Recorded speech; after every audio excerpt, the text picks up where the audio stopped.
Okay, welcome to today's conversation on SaaS startup reporting. It is a data edification presentation, and what we're doing is we're just spending some time. We're spending some time because when you're on a lean team, when you are a marketer, when you have intentions or desires to be data driven, but there are so many other things that need to happen, the work, the actual marketing work. And when your job isn't exclusively to just discuss numbers and present story, and your job is mostly being strategic, implementing and things like that. You have to have a framework for what reporting looks like, or it'll never happen. The other thing about reporting is that if no one on your team loves numbers, and a majority of people don't, for a majority of people, numbers are just numbers. But if there's no number story, nothing matters. The only thing that matters more than the numbers is the story you attach to it. And if you are sharing numbers and you don't have an opportunity, or you don't take the time to attach it to a story, you're always going to find that the numbers get overlooked. You're always going to find that the numbers feel like they don't matter. And it's because as a marketer, it's still your job to market the numbers in a way that make people think or feel something. And if that is support, if that is receiving insight or something like that, you just want to be keeping that in mind. And so a lot of the times when marketers are doing things, the idea is, let me seem helpful. Let me attach myself to revenue. Let me attach myself to the joy or whatever the feeling is that the brand is desiring to create. And yes, that's true, but you could use reporting to do that. And with the skill of marketing, knowing how to tell a story, knowing how to present information, knowing how to communicate, and knowing your audience, you should be better equipped than anybody in the entire company to tell a good story with what's going on. And so numbers is a part of it, but it's not the whole thing. And if you send somebody a spreadsheet and they don't care, now you know why, right? And so we're having a conversation about marketing reporting as a North Star in startup SaaS companies. And it keeps the vision clear, measures what matters, and it champions the work. And I think the thing that I am excited to discuss is how this leads to clarity, even when the data is messy and even when the team is small. This is the story that I have to tell myself, and that I share with my co-laborers to keep marketing focused, seen, valued, and aligned with the growth that we're hoping to see. Why does it matter? So, reporting matters especially and uniquely when you are small. And so, reporting is never just the dashboard, it's the story that we believe and that we use. To make decisions about what it is that we'll do next. And so it's going to anchor the vision in reality. It's going to help us prioritize the right work. It's going to help us build internal trust and showcase the impact of the work that we're doing.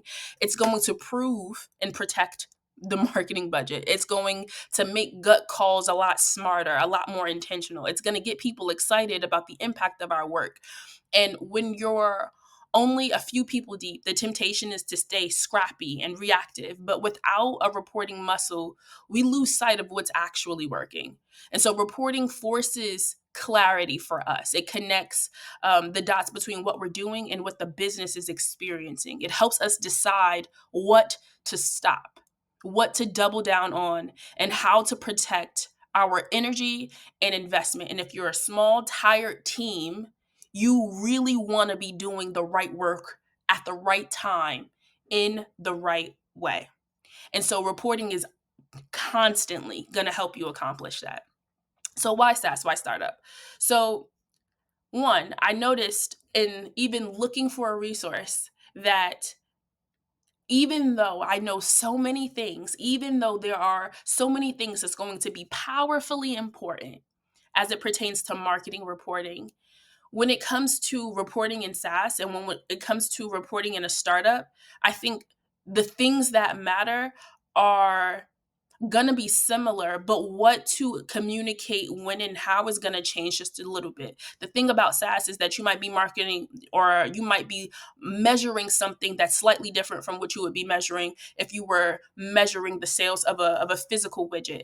The thing about startups is that when everybody is spent and the information matters, it's hardly a priority until you figure out how to interrupt the moment and not make noise but make a statement.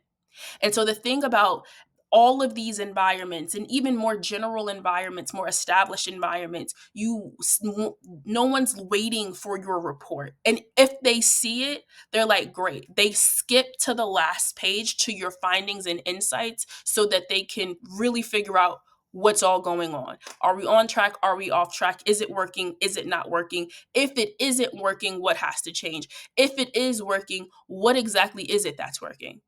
And so it's not going to be a thick Slack message. It's not going to be this really long email where everybody's looking at charts and graphs. No, the person who owns the data is going to be presumed to have done that already. But in this unique environment, it's going to matter how much fluff you remove from the conversation and how well you're able to boil all of this stuff down. And so more likely than not, you're not a 20-person data team. Even a segment of the department that focuses exclusively on data and reporting. You're a part of a maybe 1 to 4 person team sometimes, and that team ends up just being a gate, selectively investing time and energy and attention. So now that you know that, reporting has to be fast. It has to be flexible and tied to real revenue conversations. Attribution will absolutely not be perfect, but you don't want to wait for it to be perfect in order to start speaking to where these opportunities are coming from. You want to consider both qualitative thought, so what sales says and what we feel on the ground, because those things matter as well. Especially when you're small, those stories sometimes kind of take a life of their own and entire strategies. But you need to be able to use this quantitative data to keep the qualitative data honest, because a lot of the times what makes qualitative data so powerful is the fact that they're attached to stories. And if you're a part of a small team, a small lean team, those qualitative insights, they drive the show. And so if you want your quantitative insights that is looking at a bigger concentration of data and able to do a better job at discerning what's really happening, you need to also figure out a way, like, okay, how do I attach this to a story so that it still feels true and that it even seems more dependable, because it's not one story, it's 100. And I think that's the thing that's sometimes missing, is how do I tell this story and be clear about the fact that this isn't one powerful story. This is a story that is a testament to 100 stories we could tell of the same truth. And so the goal is using this information to influence a decision and not just over engineering dashboards nobody's going to look at anyway. And so SaaS marketing at a startup is going to be a mix of art and science. We're influencing high stakes deals that take months. The signals aren't always clear. If we wait on the data, we miss out on the opportunity to act. But if we ignore the data, we risk not understanding the state of the business, not understanding the impact of the marketing. Constantly feeling like you can't prove what works. You can't prove what isn't working. And ultimately, it's compromising your ability to build a plan full of tactics and touches that get the job done, because it's never really clear what really works. And this is where your leadership in marketing reporting comes in. Somebody has to be able to prove and show how the work is working, and to keep us grounded in reality and focused on our impact, because we have a tendency to choose the work that feels the best, or to redo the work that is as close to the outcome as we desire. But what reporting allows you to do is to connect the things that worked and the outcome we desired. And you get to not just pick the thing that happened before conversion, but you pick the string of events and touches that led to conversion in the first place. This is the part where I have historically struggled the most, outside of just realizing the power of the story you tell with the numbers and not just the numbers you expose. Who needs to see the numbers, and what do they need to see? Different people need to see different things.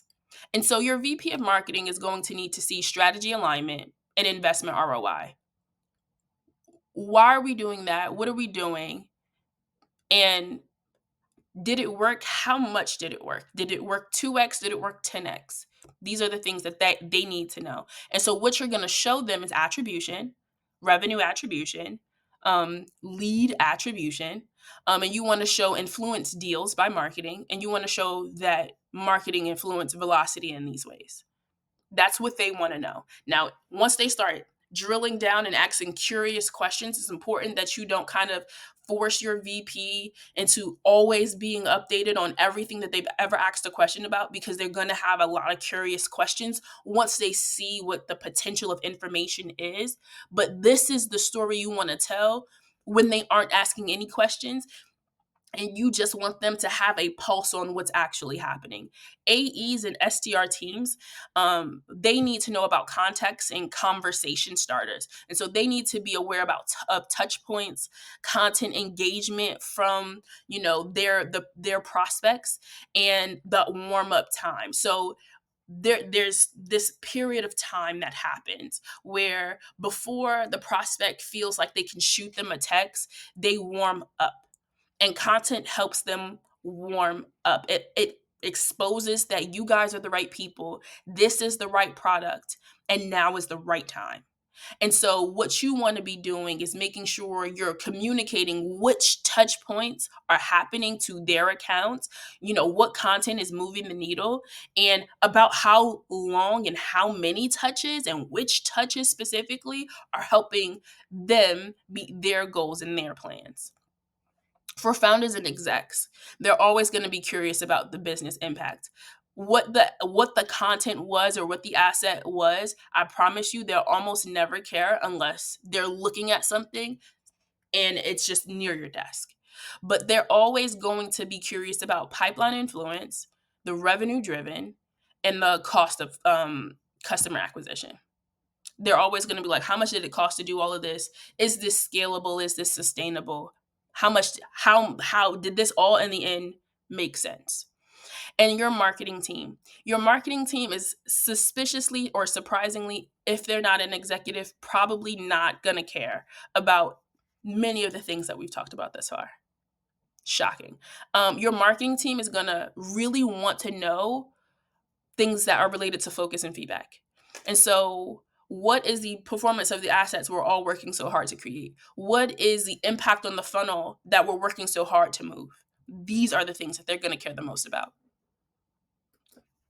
What's important to keep top of mind is that even when you're talking to people inside of your organization, there are still different audiences and there are different needs. But the North Star of everybody is revenue. And so marketing can't afford to live in a silo.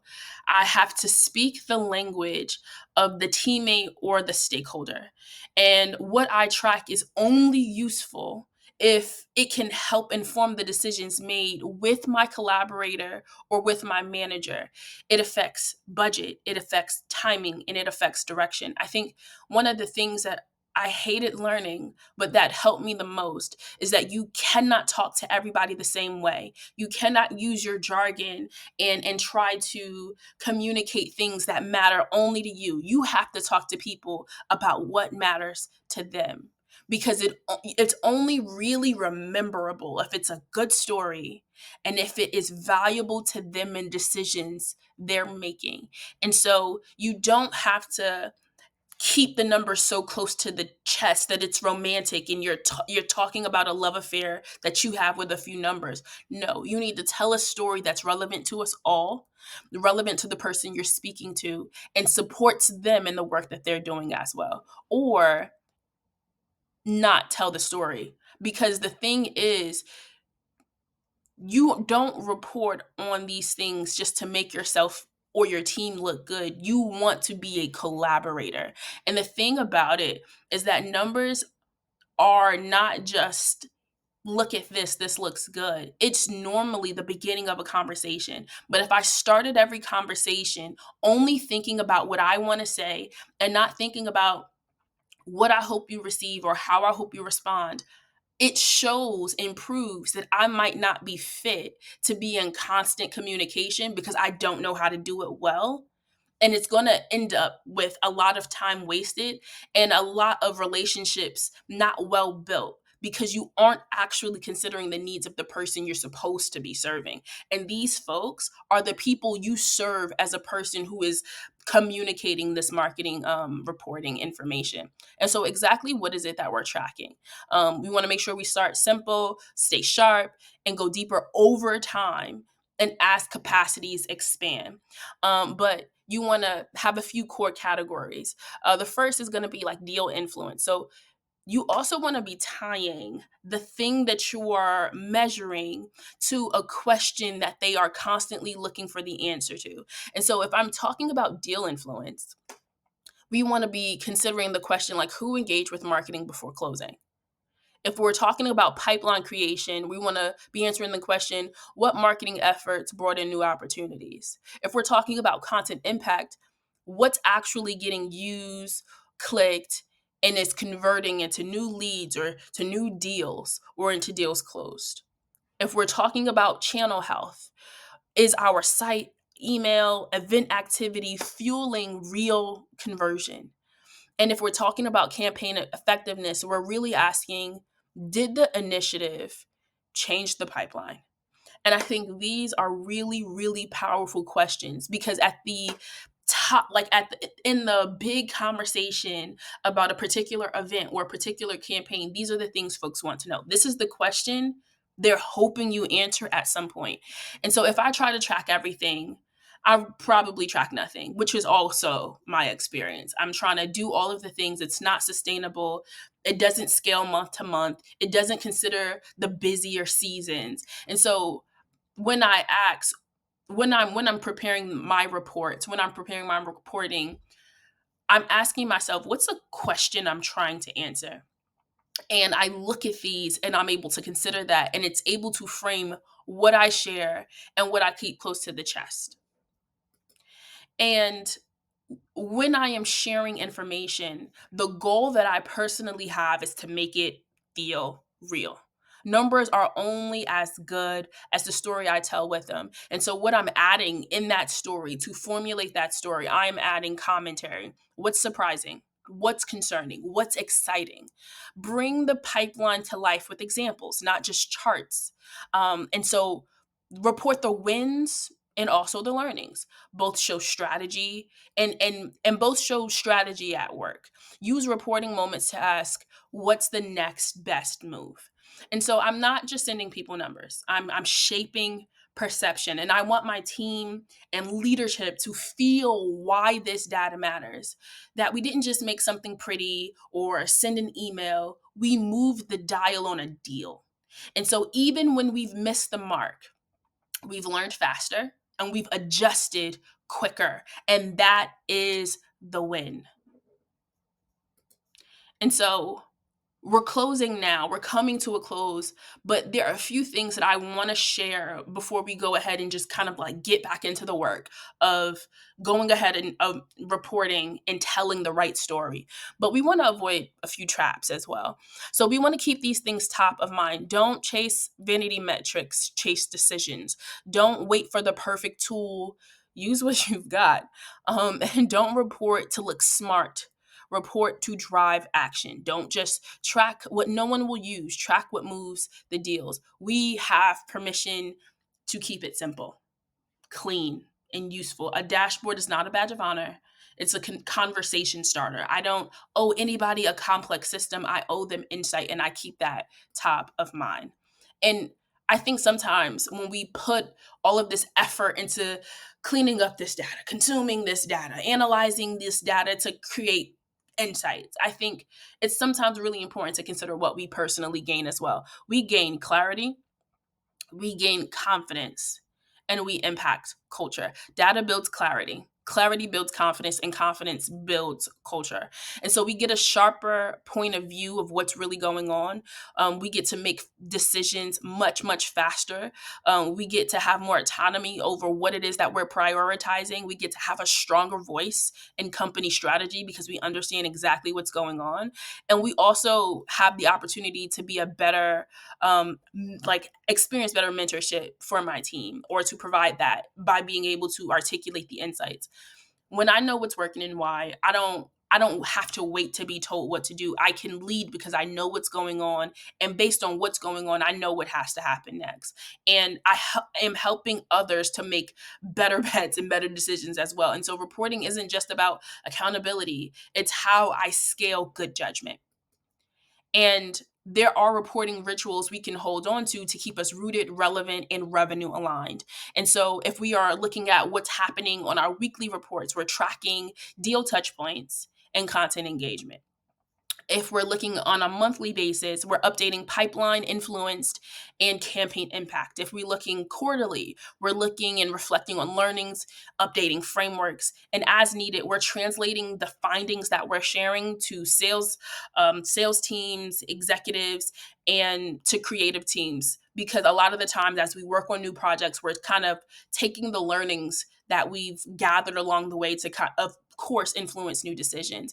And so these rituals help us stay connected to the business, not just the marketing machine, which is obviously very important. Can't afford to affect the entire business if you are committed to being exclusively in a silo. They help bring me. They help me to bring curiosity towards the numbers. When you know what it is that you're looking at, you don't feel like you're looking just at another spreadsheet. You understand you're looking at much, much more. And they help you see the patterns before they become problems. And it also helps add confidence to your team to be able to see a problem coming and start adjusting for it before you feel like the entire company is looking at this problem that we should have seen coming. And this is exactly how we stay future facing and not just reactive. And so, what it is that we're doing whenever we are reporting is we're silencing the noise. If it doesn't connect to revenue, if it isn't relevant, um, and if it doesn't clarify or support the relationship, it's just noise. And so our numbers are not the story. I am the storyteller. You are the storyteller. And marketing reporting is how I anchor my work to what matters and make it matter to everybody else. And this is how I support and lead inside of a small, mighty, but growing SaaS startup. And so whenever I am losing focus, this is what I come back to. This is how I know what matters. This is how I keep my vision clear on reporting specifically and our impact and our relationship to the rest of the organization. And it's also how I support the rest of my team as well and help reset us. This, for me and for my team, is a reset moment. And so this is how we're like, okay, let's get clear. Let's get clear so we could get back to work. And now, this is the moment where we go ahead and we decide on next steps.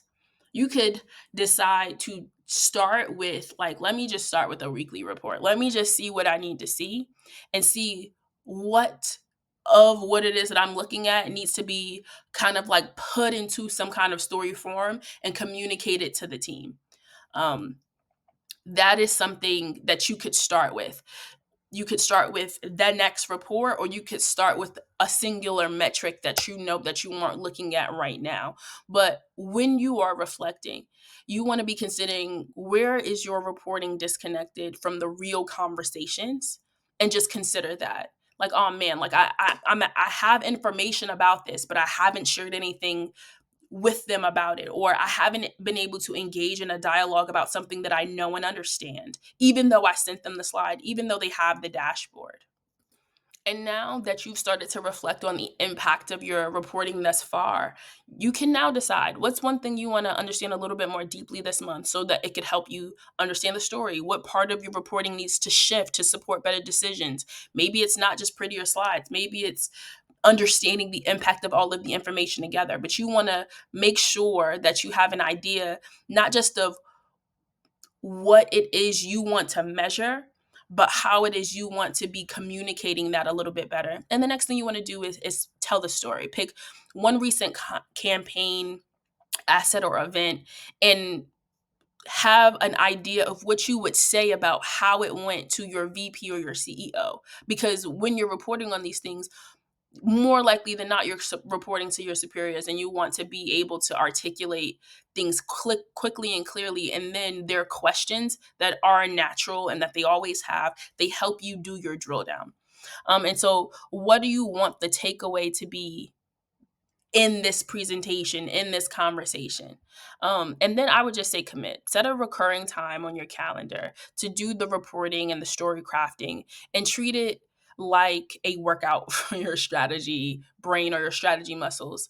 And really, really take some time, build out a framework for yourself based on the things that your team values, and make space to prioritize insight and impact, because that's kind of where a lot of reporting leadership happens. And so the goal or the win is never going to be just pulling the data, pulling and cleaning the report.